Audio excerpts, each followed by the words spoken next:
சிறப்பு வாய்ந்த மொழிப்போர் தியாகிகளுக்கான வீர வணக்க நாள் பொதுக்கூட்டத்திற்கு தலைமையேற்று நடத்தி கொண்டிருக்கின்ற மாவட்ட மாணவரினுடைய அமைப்பாளர் அன்பு சகோதரர் திரு சரவணமூர்த்தி அவர்களே, இந்த இனிய கூட்டத்திலே வரவேற்புரையாற்றியிருக்கக்கூடிய துணை அமைப்பாளர் திரு அருள்முருகன் அவர்களே,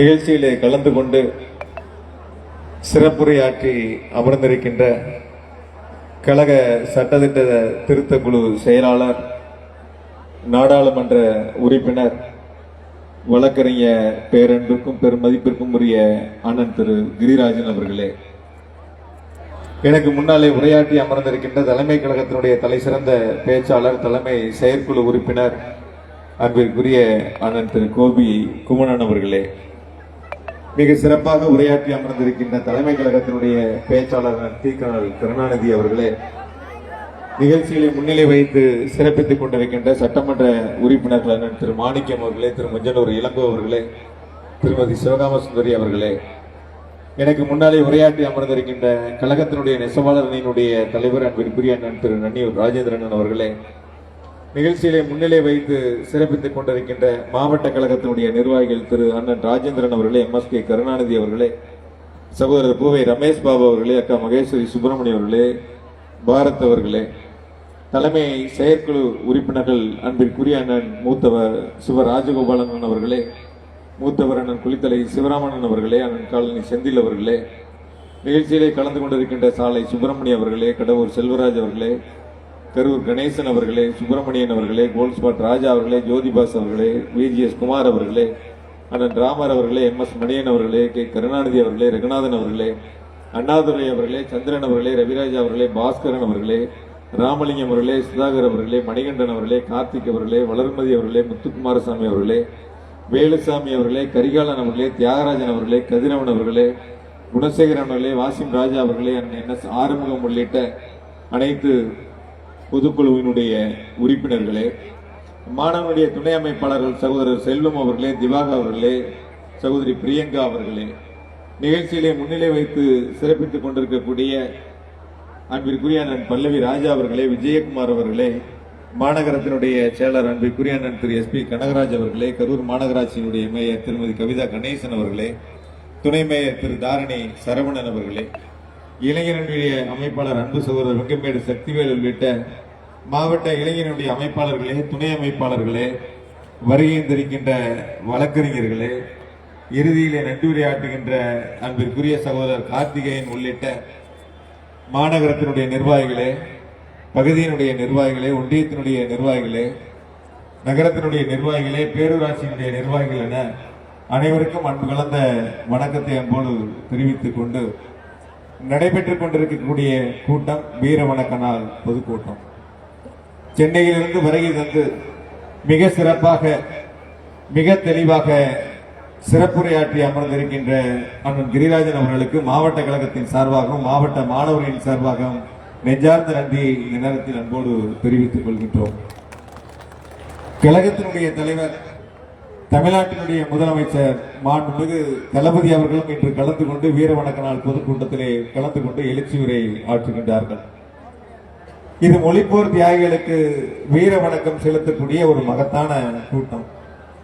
இங்கு பேசுகின்ற பொழுது சுட்டி காட்டினார்கள், இந்த வீர வணக்க நாள் கூட்டத்தை நடத்துகின்ற தகுதி திராவிட முன்னேற்ற கழகத்திற்கு மட்டுமே உண்டு என்று சுட்டி காட்டினார்கள்.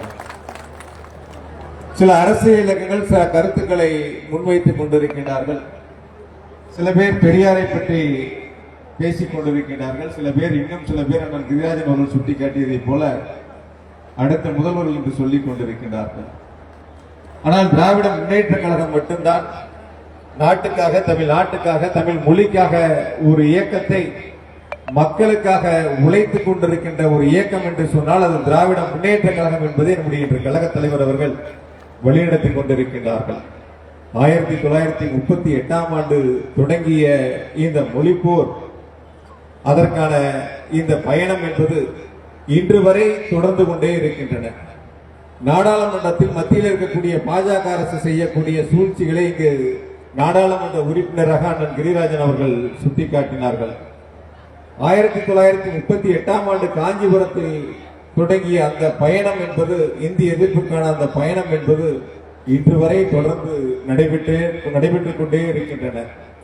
முத்தமிழறிஞர் டாக்டர் கலைஞர் அவர்கள் தன்னுடைய 14வது வயதிலே திருவாரூரிலே அங்கு தன்னுடைய நண்பர்களை ஒன்றிணைத்து இந்திக்கு எதிரான முழக்கத்தை முன்னெடுத்தார்கள் என்று சொன்னால், தன்னுடைய 18வது வயதிலே நம்முடைய கழக தலைவர், தமிழ்நாட்டினுடைய ஒப்பற்ற முதலமைச்சர் மாண்புமிகு தளபதி அவர்கள் கோவையிலே நடைபெற்ற மாணவரணி கூட்டத்திலே இந்திக்கு எதிரான முழக்கத்தை முன்வைத்தார்கள். ஆக ஒரு இயக்கத்தினுடைய தலைவர்கள் தொடர்ந்து நாட்டு மொழியை காப்பாற்றிட வேண்டும், தமிழ் மொழியை காப்பாற்றிட வேண்டும் என்பதற்காக, தமிழுக்காக இன்னுயிர் நீத்த தியாகிகளை ஒவ்வொரு ஆண்டும் நாம் வீர வணக்கம் செலுத்தி அவர்களை போற்றுகிறோம் என்று சொன்னால், இங்கு பேசுகின்ற பொழுது அண்ணன் நன்னீர் ராஜேந்திரன் அவர்கள் சுட்டிக்காட்டினார்கள். காலை மாவட்ட கழகத்தின் சார்பில் மொழிப்போர் தியாகிகளை அவர்களை கௌரவப்படுத்தி மாவட்ட கழகத்தின் சார்பில் அதற்கான நிகழ்ச்சிகள் நடைபெற்றன. ஆக தமிழ்நாடு முழுவதும் ஒவ்வொரு மாவட்டங்களிலும் இயக்கத்தின் சார்பில் இது போன்ற நிகழ்ச்சிகள் நடைபெறுகிறது என்று சொன்னால், தமிழின் மீது பற்று கொண்டு தமிழுக்காக முதலமைச்சர்கள் எடுக்கக்கூடிய அத்துணை களங்களிலும் தோளோடு தோல் என்று இயக்கத்தினுடைய நிர்வாகிகள் மிக சிறப்பாக செயல்பட்டுக் கொண்டிருக்கின்றார்கள். அன்னை தமிழ் காக்க இந்தி மொழியை எதிர்த்து தன்னுடைய உயிரை மாய்த்துக் கொண்ட தியாகிகளுக்கான வீர வணக்க நாள் கூட்டமாக இன்று நடைபெற்றுக் கொண்டிருக்கின்றன. அண்ணன் நடராஜன் அவர்கள் 1939ஆம் ஆண்டு தன்னுடைய உயிரை மாய்த்துக் கொண்டார்கள். அதே போல அண்ணன் தாளமுத்து அவர்கள் 1939 மார்ச் மாதத்திலே தங்களுடைய உயிரை மாய்த்துக் கொண்டார்கள். இப்படி தொடர்ச்சியாக பல்வேறு நிலைகளிலே, பல்வேறு காலகட்டங்களிலே உயிர் நீத்த தியாகிகளுக்காக இந்த வீர வணக்க நாள் பொதுக்கூட்டம் நடைபெற்றுக் கொண்டிருக்கின்றன. கீழப்போலூர் சின்னசாமி அவர்கள் தொடங்கி விருகம்பாக்கம் அரங்கநாதன் அவர்கள், கோடம்பாக்கம் சிவலிங்கம் அவர்கள், மாயவரம் சாரங்கபாணி அவர்கள், விராலிமலை சண்முகம் அவர்கள், கீரனூர் முத்து அவர்கள், கீழமேடு தண்டபாணி அவர்கள், சத்தியமங்கலம் முத்து அவர்கள், ஐயம்பாளையம் ஆசிரியர் வீரப்பன் அவர்கள், இப்படி தொடர்ச்சியாக தமிழுக்காக உயிர் நீத்த தியாகிகளுக்கான இந்த வீர வணக்க நாள் கூட்டத்திலே நம்மளும் அவர்களுக்கு வீர வணக்கம் செலுத்தி தமிழ் வாழ்க என்று முழக்கத்தோடு தலைவர் வழியில் தமிழை காப்போம், தமிழ் நாட்டை காப்போம் என்று இந்த கூட்டத்திலே உறுதிமொழி எடுத்துக்கொண்டு நம்முடைய கழக தலைவர்கள் தமிழ்நாட்டினுடைய முதலமைச்சராக பதவியேற்று இந்த 3.5 ஆண்டுகளில் பல்வேறு சாதனை திட்டங்களை, வரலாற்று சிறப்புமிக்க திட்டங்களை தமிழ்நாட்டு மக்களுக்காக நிறைவேற்றி தந்திருக்கின்றார்கள். உலகத்திற்கு எடுத்துக்காட்டான திட்டங்கள், இந்திய நாட்டிற்கு எடுத்துக்காட்டான திட்டங்களை எல்லாம் செயல்படுத்தக்கூடிய முதலமைச்சராக மாண்பு தளபதி அவர்கள் பொற்கால ஆட்சியை நடத்தி கொண்டிருக்கின்றார்கள்.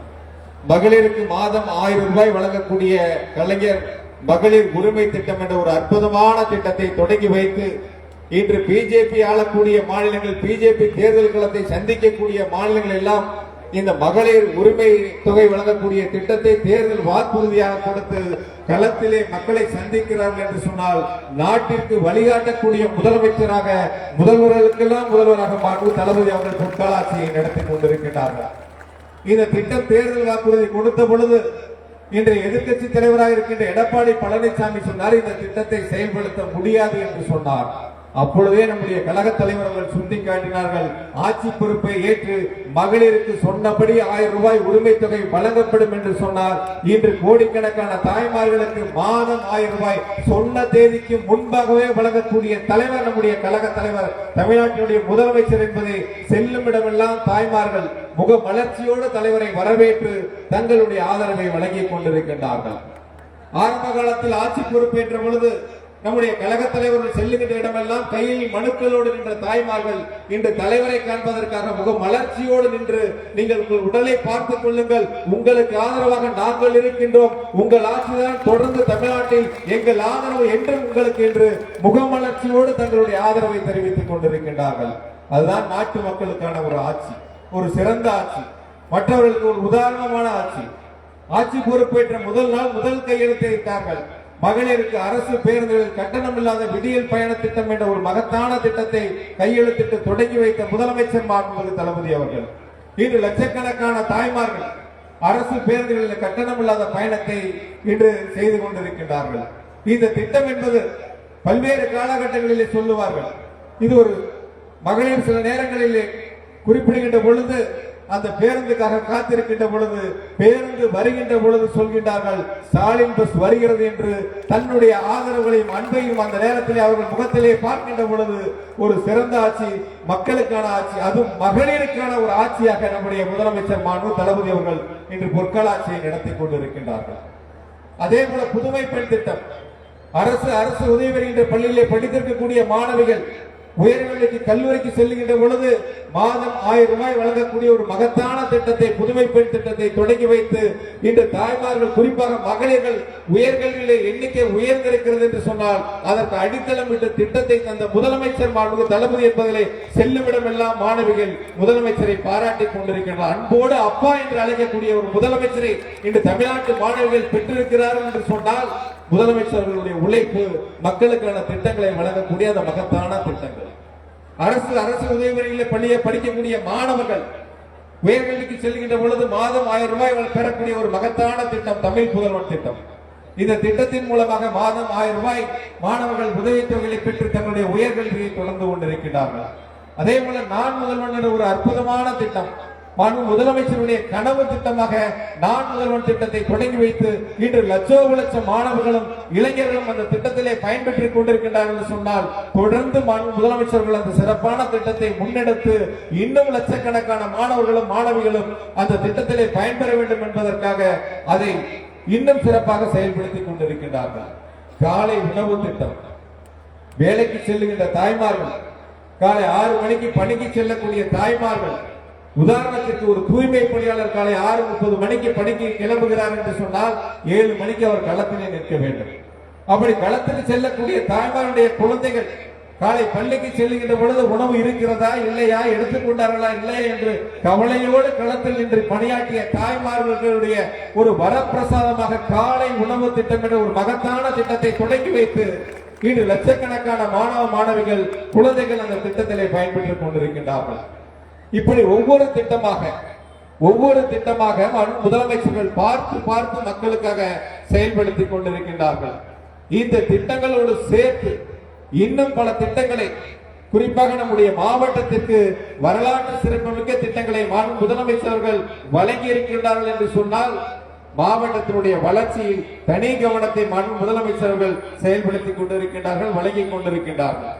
குறிப்பாக ஒரு அரசு வேளாண்மை கல்லூரியை ஆட்சி பொறுப்பேற்ற முதல் ஆண்டிலேயே அறிவித்து 28/4/2022 ஆண்டு தொடங்கி வைத்து இன்று மாணவ மாணவிகள் ஒரு அரசு வேளாண்மை கல்லூரியிலே, குறிப்பாக கரூர் மாவட்டம் சிறிய மாவட்டமாக இருந்தாலும் கூட ஒரு அரசு வேளாண்மை கல்லூரியை கரூர் மாவட்டத்திற்கு தந்த வரலாற்று சிறப்புமிக்க முதலமைச்சர் மாண்பு தளபதி அவர்களுக்கு மாவட்ட மக்களின் சார்பாக கோடான கோடி நன்றி மலர்களை இந்த நேரத்தில் அன்போடு தெரிவித்துக் கொள்கின்றோம்.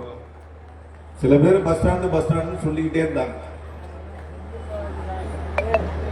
அவசரமா கொண்டு ஜல்லியை கொட்டினாங்க. வீரப்பூர் திருவிழாவுக்கு செட்டு போடுற மாதிரி செட்டெல்லாம் கொண்டு போய் போட்டாங்க. அடுத்த நாளே கொண்டு போய் பஸ் நிறுத்துறேன். நிறைய அங்க பத்திரிகையாளர்கள் இருக்காங்க. பார்த்து ஒரு திட்டம் வரணும்னா அதுக்கு நிதி ஒதுக்கணும். அந்த திட்டத்துக்கான ஒப்புதல் முதல்ல வேணும். அதுக்கு நிதி ஒதுக்கணும். நிதி ஒதுக்கின பிறகு அதுக்கு டெண்டர் முடிக்கணும். டெண்டர் முடிச்ச பிறகு அது பணி ஆரம்பிக்கணும். அப்புறம் பணி முடிக்கணும். அதுக்கப்புறம் திறக்கணும். வெறும் தகர செட்டு போட்டு நிறுத்தினா வீரப்பூர் திருவிழாவுக்கு தற்காலிகமா போடுற ஒரு பஸ் ஸ்டாண்டு, மக்கள் வெயில நிற்பாங்களேங்கிறதுக்காக போடக்கூடிய பஸ் ஸ்டாண்ட். சில பேர் அங்கேயே போய் உட்கார்ந்து இருந்தாங்க. இது அடுத்த நாளே வந்துருச்சு. அது என்ன ஒரு வேடிக்கைன்னா, அவசரமா ஒரு இடத்தை பிடிச்சு அது போக்குவரத்து கழகத்துக்கு மாத்தி, போக்குவரத்து கழகத்துல எங்க கிட்ட பணம் இல்ல, மாநகராட்சி அப்ப நகராட்சி நீங்க இந்த வேலையை செஞ்சு கொடுங்கன்னு நகராட்சி கடிதம் எழுதி நகராட்சியில நிதி இல்லைன்னு கிடப்புல போட்டு முடியாம கடைசியா தேர்தல் அப்ப வியாபாரம் பண்ணலான்னு எடுத்தாங்க. அது முடிஞ்சு போச்சு. ஆனா நம்முடைய முதலமைச்சர் மாண்பு தளபதி அவர்கள் தேர்தல் நேரத்தில் சொன்னார்கள், ஆட்சி பொறுப்பேற்றவுடன் கரூருக்கு புதிய பேருந்து நிலையம் என்று சொன்னார்கள். 40 கோடி ரூபாய் நிதிகளை கொடுத்து அந்த பணிகளுக்கான அடிக்கல் நாட்டு விழாவையும் முடித்து அதுல இப்படியாவது போட்டு போய் அதை நிறுத்திடலாமா? நல்லது செஞ்சாலும் பிடிக்காது. பழமொழி சொல்லுவாங்க, அது மாதிரி நல்லது செஞ்சாலும் பிடிக்காது, தானும் நல்லது செய்யவும் மாட்டான். நீதிமன்றத்தினுடைய விசாரணை முடிந்திருக்கிறது. விரைவில் நல்ல தீர்ப்பு வரும் என்று நம்புகின்றோம். முதலமைச்சர்கள் அடிக்கல் நாட்டிய புதிய பேருந்து நிலையத்தை முதலமைச்சருடைய திருக்கரங்களாலே நம்முடைய மாநகராட்சியினுடைய பகுதிகளிலே திறந்து வைப்பார்கள் என்ற உறுதியை உங்களுக்கு அன்போடு தெரிவித்துக் கொள்கின்றேன். அதேபோல கரூர் நகராட்சியை மாநகராட்சியாக தரம் உயர்த்தி தந்திருக்கின்றார்கள். டிஎன்பிஎல், குஞ்சை புகழூர் இரண்டையும் பேரூராட்சிகளையும் இணைத்து புகழூர் நகராட்சியாக தரம் உயர்த்தி தந்திருக்கின்றார்கள். பல்லவட்டி பேரூராட்சியை நகராட்சியாக தரம் உயர்த்தி தந்திருக்கின்றார்கள். அதேபோல பாதாள சாக்கடை திட்ட பணிகள் விடுபட்ட பகுதிகளுக்கு, புதிய பகுதிகளுக்கு 476 கோடி ரூபாய் மதிப்பில் அதற்கான திட்ட மதிப்பீடுகள் தயார் செய்யப்பட்டு விரைவில் நாம் அந்த பணிகளையும் தொடங்க இருக்கின்றோம். புதிய காவிரி குடிநீர் திட்டம், அதற்காக 113 கோடி ரூபாய் நிதிகளை கொடுத்து விரைவில் அந்த பணிகளையும் நாம் தொடங்க இருக்கின்றோம். பல ஆண்டுகளுக்கு முன்பாக 20-30 ஆண்டுகளாக கரூர் காமராஜ் மார்க்கெட் காய்கறி வியாபாரிகள் வைத்த கோரிக்கையை நிறைவேற்றி தந்திருக்கக்கூடிய முதலமைச்சர் மாண்புமிகு தளபதி அவர்கள் 6,76,00,000 ரூபாய் மதிப்பில் மிக பிரம்மாண்டமாக அழகாக வடிவமைத்து அதற்கான பணிகள் நடைபெற்றுக் கொண்டிருக்கின்றன. விரைவில் அந்த பணிகள் முடிய இருக்கின்றன. அதுவும் முதலமைச்சருடைய திருக்கரங்களால் திறந்து வைக்க இருக்கின்றார்கள். அதே போல சுங்ககேட்ல இருந்து திண்டுக்கல்பட்டி வரைக்கும் பாத்தீங்கன்னா சாலைகள் விரிவாக்கம். இன்னைக்கு காலையில வரும்போது வண்டியில பேசிட்டு இருந்தா அண்ணன் சொன்னாரு, நிறைய கல்லு வண்டிகள் கடை வந்துருச்சு, ரோடு அகலப்படுத்தணும்னு. மக்களுக்கான ஒரு அரசு அந்த இடங்கள்ல ஏறத்தாழ மிக சிறப்பாக 29 கோடி ரூபாய் மதிப்பில் அந்த சாலைகள் விரிவாக்கம் செய்யப்பட்டு 2 பக்கம் முழுவதுமாக அந்த சாலைகள் அமைக்கப்பட்டு வண்ண கற்கள் பதிக்கப்பட்டு மிக சிறப்பாக புதுப்பொலிவுடன் அந்த சாலையை உருவாக்கி தந்திருக்கக்கூடிய முதலமைச்சர் மாண்பு தளபதி அவர்களுக்கு இந்த நேரத்தில் என்னுடைய நன்றியை என்போடு தெரிவித்துக் கொள்கின்றோம். அதே போல திருமாநிலையிலிருந்து சுக்காலியூர் வரைக்கும் 10 கோடி ரூபாய் இந்த சாலையினுடைய விரிவாக்கம். இன்னும் ஒரு சின்ன வேலை இருக்கு. செல்லாண்டி வளத்துக்கு முன்னாடி தெரு லைட், அதை லைட் போடணும். அது விரைவில் அதுவும் அமைக்கப்படும் என்ற உறுதியை உங்களுக்கு அன்போடு தெரிவித்துக் கொள்கின்றேன்.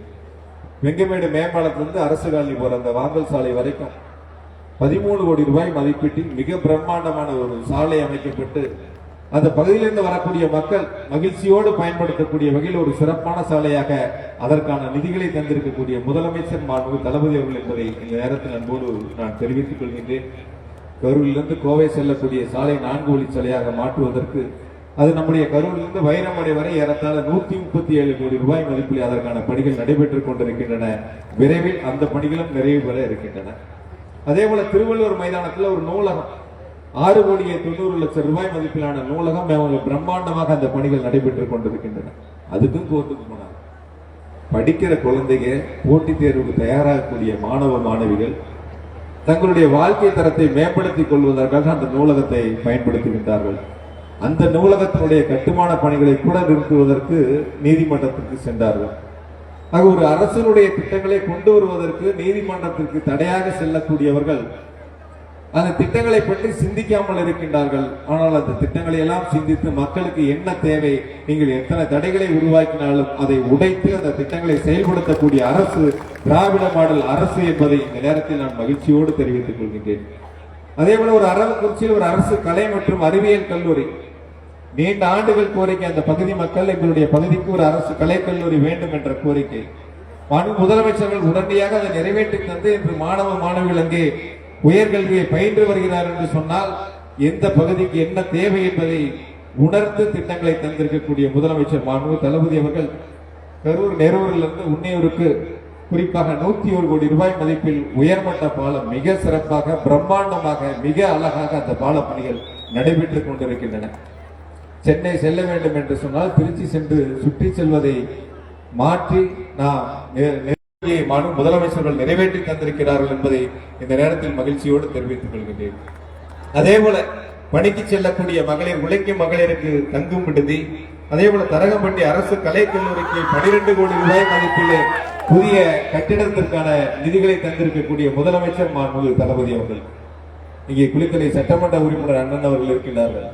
40 கோடி ரூபாய் அரசு மருத்துவமனைக்கு மிக பிரம்மாண்டமாக எழுச்சியோடு அந்த கட்டிட பணிகள் நடைபெற்றுக் கொண்டிருக்கின்றன. ஒரு அரசு மருத்துவமனைக்கு 40 கோடி ரூபாய் வழங்கிய வரலாறு மாண்பு முதலமைச்சர் அவர்கள் உருவாக்கி தந்திருக்கின்றார்கள். அந்த அளவிற்கு ஒவ்வொரு தொகுதிகள் வாரியாக திட்டப்பணிகளை தந்திருக்கக்கூடிய முதலமைச்சர் மாண்பு தளபதி அவர்கள் என்பதை இந்த நேரத்தில் நம்முடைய மாவட்ட மக்கள் நன்றி உணர்வோடு எண்ணி பார்க்கின்றார்கள். கலைஞர் கனவு இல்லம், ஏழை எளிய மக்கள், கிராமத்தில் இருக்கக்கூடிய மக்கள் தங்களுடைய குடிசை வீடுகளை மாற்றி அமைப்பதற்காக முதலமைச்சர்கள் உருவாக்கி இருக்கக்கூடிய திட்டம் ஒரு மகத்தான திட்டம். தமிழ்நாடு முழுவதும் அதற்கான பணிகள் தொடங்கி நடைபெற்றுக் கொண்டிருக்கின்றன. நம்முடைய மாவட்டத்திலும் அதற்கான பயனாளிகள் தேர்வு செய்யப்பட்டு அந்த பணிகள் மிக சிறப்பாக நடைபெற்றுக் கொண்டிருக்கின்றன என்பதை இந்த நேரத்தில் மகிழ்ச்சியோடு தெரிவித்துக் கொண்டு, மாநகராட்சிக்குட்பட்ட பகுதிகளில் ஏற்கனவே முடிவடைந்த பணிகளோடு சேர்ந்து இப்பொழுது கூடுதலாக சாலை அமைப்பதற்காக 20 கோடி ரூபாய் நிதிகளை முதலமைச்சர்கள் வழங்கியிருக்கின்றார்கள். குடிநீர் திட்ட பணிகளை மேம்படுத்துவதற்காக 7 கோடியே 50 லட்சம் ரூபாய் நிதிகளை முதலமைச்சர்கள் வழங்கியிருக்கின்றார்கள். சாக்கடை அமைப்பதற்காக 12 கோடி ரூபாய் நிதிகளை முதலமைச்சர்கள் வழங்கியிருக்கின்றார்கள். இன்னும் என்ன தேவையோ அத்தனையும் வழங்குவதற்கு முதலமைச்சர்கள் தயாராக இருக்கின்றார்கள்.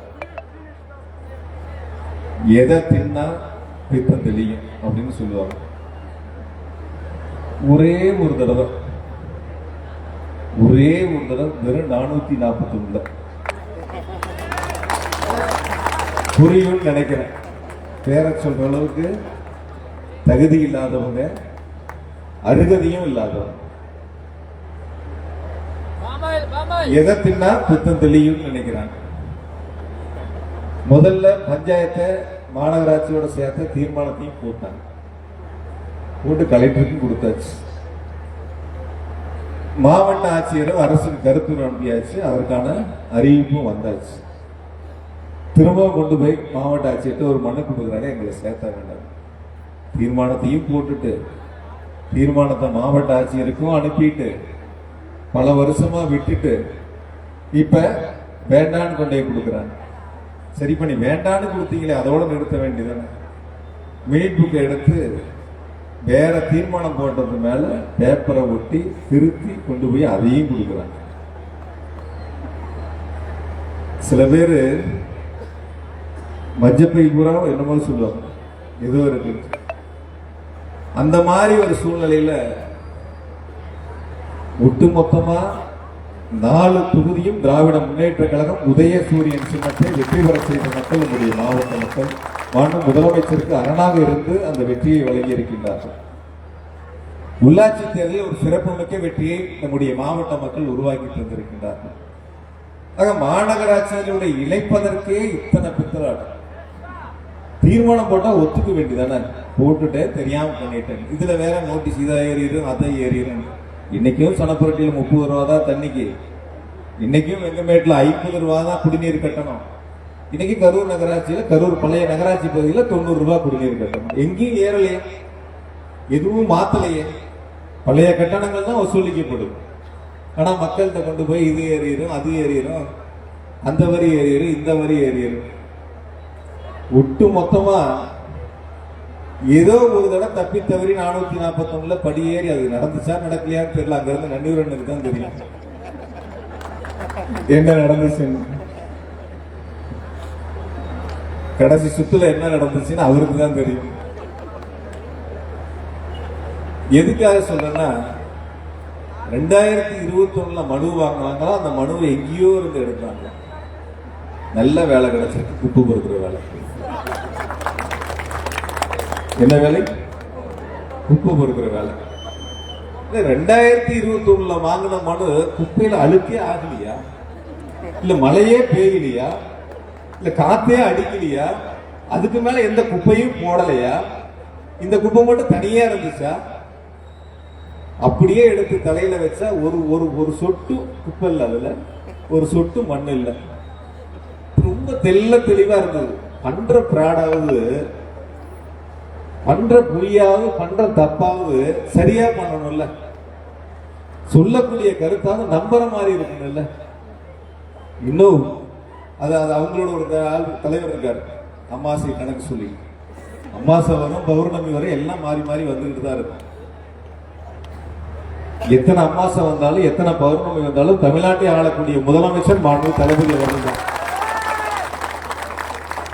இன்னும் 100 பௌர்ணமிகளுக்கு முதலமைச்சராக மாண்பு தளபதி அவர்கள் தான் தமிழ்நாட்டில் பொற்கால ஆட்சியை நடத்துவார்கள். தமிழ்நாட்டு மக்கள் அது மன உறுதியோடு இருக்கின்றார்கள். நான் ஒரு சில கேள்விகளை மட்டும் அவங்கள்ட்ட கேட்கிறேன். உங்களுடைய ஆட்சியில் கடந்த காலங்களில் என்ன சாதனைகளை இந்த ஊருக்கு செஞ்சீங்க? ஏதாவது ஒரு திட்டத்தை சொல்லுங்க. இந்த திட்டங்கள் இந்த அதிமுக ஆட்சியில் இந்த கரூர் மாவட்டத்துக்கு, குறிப்பாக இந்த கரூர் பகுதிகளுக்கு கொண்டு வந்தோம்னு ஒன்ன சொல்லுங்க. ஒரு வேலையும் நடக்கல, வெறும் வாய் மட்டும். ஒரு 5-6 முறை எம்எல்ஏ ஆனவங்க கூட அந்த பந்தா இருக்காது. அந்த என்ன சொல்றது, ரொம்பவும் ஏதோ மதக்கத்துல களத்திற்கு நாங்கள் ரெடி, களத்திற்கு நாங்கள் ரெடி, வாங்க விளையாண்டு பார்ப்போம். எங்கள் தலைவர் சொல்லி இருக்கிறார், 200 வெல்வோம் என்று, வரலாறு படைப்போம் என்று சொல்லி இருக்கிறார். கரூரில் 4 வெல்வோம், உதயசூரியன் 4 வெல்வோம், தலைவர் கரங்களிலே வெற்றியை ஒப்படைப்போம். களத்திற்கு நாங்கள் தயார், சந்திப்போம் களத்தில்.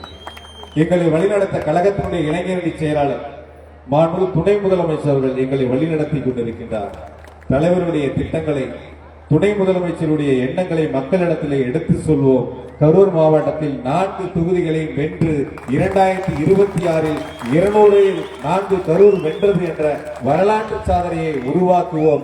அதற்கு இந்த வீர வணக்க நாள் கூட்டத்திலே அனைவரும் சூழ்நிலைப்போம் என்று கேட்டுக்கொண்டு, இங்கு வந்திருக்கக்கூடிய கழகத்தினுடைய அத்துணை நிர்வாகிகளுக்கும் மாவட்ட கழகத்தின் சார்பாகவும் மாணவரின் சார்பாகவும் நன்றியை அன்போடு தெரிவித்துக் கொண்டு, ஒன்னே ஒன்று, புலி மூட்டைகளே அதிமுக பொய் சொல்றதாவது இனிமேல் கொஞ்சம் யோசிச்சு பார்த்து பொய்ய சொல்லுங்க. அந்த பொய்யை கண்டுபிடிக்க முடியாத பொய்யா சொல்லுங்க. நீங்களே சொல்லி நீங்களே மாட்டிக்க வேணாம். தயவு செஞ்சு இல்ல, உங்களுடைய கோமாளித்தனம் ஒண்ணு கேட்கிறேன். நீங்க ஆட்சியில இருந்தீங்க அதிமுக, கோவிட் காலம், சட்டமன்ற உறுப்பினர்கள் 6 மாசம் கூட்டியிருக்கு, எம்எல்ஏஸ் 6 மாசம் கூட்டியே இருந்தது. ஆனால் அன்றைய திராவிட முன்னேற்ற கழக அலுவலகம், மாவட்ட கழகம் 24 மணி நேரமும் செயல்பட்டது. இரவு பகல் பாராமல் செயல்பட்டது. வீடு வீடாக சென்று உதவிக்கரம் நீட்டியது திராவிட முன்னேற்ற கழகத்தினுடைய நிர்வாகிகள், எங்களுடைய இயக்கத்தினுடைய தோழர்கள். ஆளுங்கட்சியில எதிர்கட்சியில எந்த நேரமும் உழைப்பதற்கு, மக்களுக்கு தொண்டாற்றுவதற்கு எங்கள் தலைவர் எங்களை உருவாக்கி இருக்கிறார். மக்களோடு இணைந்து பணியாற்றுவதற்கான பணிகளை நாம் தொடர்ந்து முன்னெடுப்போம். எதிரிகளை கண்டு அவருடைய விமர்சனங்களை கண்டு நாம் ஒருபோதும் அதை பார்க்க வேண்டியதில்லை, அஞ்ச வேண்டியதில்லை, அதை பற்றி சிந்திக்க வேண்டியதில்லை. நம்முடைய இலக்கு முதலமைச்சருடைய சாதனைகளை மக்களிடத்தில் எடுத்து சொல்வோம். துணை முதலமைச்சருடைய வழிகாட்டுதலை பின்பற்றுவோம். 4 வெல்வோம். 2026இல் திராவிட முன்னேற்ற கழகம் மீண்டும் தலைவராக முதலமைச்சர் அவர்களாக கழக தலைவர்கள் பதவியேற்றிட துணை நிற்போம். வருகின்ற அனைவருக்கும் நன்றி, வணக்கம்.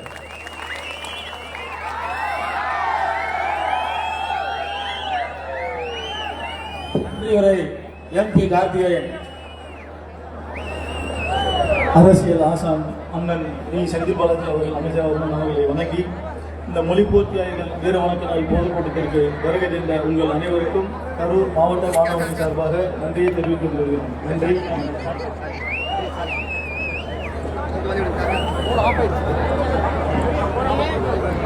ரொம்ப நீ